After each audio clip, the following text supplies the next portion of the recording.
លោកមេធាវីសំណួរមួយទៀតដែលមានលក្ខណៈស្តៀងនឹងសំណួរមុននេះបន្តិចដែរគាត់បានសួរថាកនិងខរៀបការជាមួយគ្នាហើយមានកូន3នាក់និងមានទ្រព្យរួមក៏ប៉ុន្តែក្រោយមកខបានស្លាប់តមកទៀតក៏បានសម្រេចចិត្តរៀបការជាមួយកូនប៉ុន្តែអត់មានរៀបការជាមួយកប៉ុន្តែអត់មានកូនទេកនិងក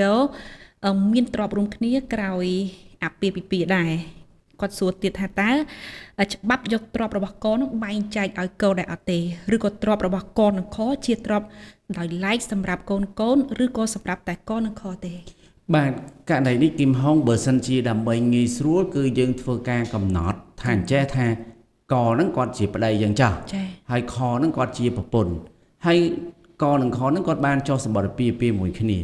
ហើយនៅក្នុងចំណោមពីនឹងបានបន្សល់ទុកនៅកូន3នាក់ឧទាហរណ៍កូនក1ក2និងក3ចា៎ហើយក៏មានទ្រព្យរវាងកនិងខហ្នឹងដែរ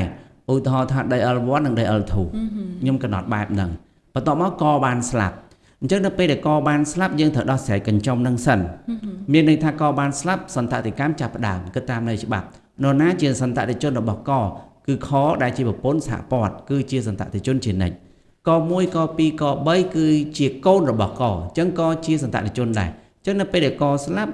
ខក1ក2ក3គឺជាសន្តតិជនរបស់កអញ្ចឹងត្រូវធ្វើការបែងចែកទ្រព្យនឹងបើយើងនិមិត្តថារឿងហ្នឹងអត់មានន័យផ្សេងទេអញ្ចឹងជាសន្តតិកម្មតាមច្បាប់អញ្ចឹងត្រូវបែងចែកតាមច្បាប់យកទ្រព្យសន្តតិកម្មមកបែងចែកមិនយើងនិយាយថាមានទ្រព្យសន្តតិកម្មដែលជាទ្រព្យរួមរវាងកនិងខគឺ DL1 DL2 អញ្ចឹង DL1 DL2 នេះមិនមែនជាទ្រព្យសន្តតិកម្មទាំងមូលទេដោយសារវាជាទ្រព្យរួមរបស់កនិងខអញ្ចឹងមានតែមួយផ្នែកនៃ L1 L2 នឹងទេដែលជាទ្រព្យសន្តតិកម្មឧទាហរណ៍ថាដី L1 នេះមានតម្លៃ$40,000 ដី L2 នេះមានតម្លៃ$40,000អញ្ចឹងសរុបវាមានតម្លៃ$80,000ខ្ញុំនិមិត្តជាលេខអញ្ចឹងដើម្បីងាយស្រួលក្នុងការយល់អញ្ចឹង$80,000នេះបូកចូលគ្នាទៅគឺមានតែ1/2នៃ$80,000តែប៉ុណ្ណោះដែលជាទ្រព្យសន្តតិកម្មរបស់កត្រូវធ្លាក់មកសន្តតិជននីមួយៗអញ្ចឹងមានន័យថា$40,000គឺជាទ្រព្យរបស់ខ$40,000ទៀតជាទ្រព្យរបស់កអញ្ចឹង$40,000នៃយុទ្ធបកហ្នឹងនៅក្នុងន័យច្បាប់គេហៅថាទ្រព្យសន្តតិកម្មអញ្ចឹងទ្រព្យសន្តតិកម្មហ្នឹងត្រូវយកទៅបែងចែកឲ្យសន្តតិជនអញ្ចឹងមានថាខបាន$10,000ក1ក2ក3បាន$10,000ត្រូវចែកឯហ្នឹងឲ្យចប់សពគ្រប់តាមន័យច្បាប់បន្តមកទៀតខគាត់បានការប្តីថ្មីឈ្មោះគោអញ្ចឹងពេលដែលគាត់ការប្តីថ្មីបានឈ្មោះគោបន្ទាប់មកគាត់ហ្នឹងគឺខជាអ្នកស្លាប់ពួកខនិងគោពេលដែលការប្តីថ្មីទៅគាត់អត់មានកូនទៀតទេអញ្ចឹងសំណួរសួរថានៅពេលដែលខស្លាប់នរណាជាសន្តតិជនរបស់ខបើខការមួយគោហើយបានចុះសម្បត្តិពីសន្តតិជនរបស់ខគឺក1ក2ក3ចា៎ហើយនឹងគោ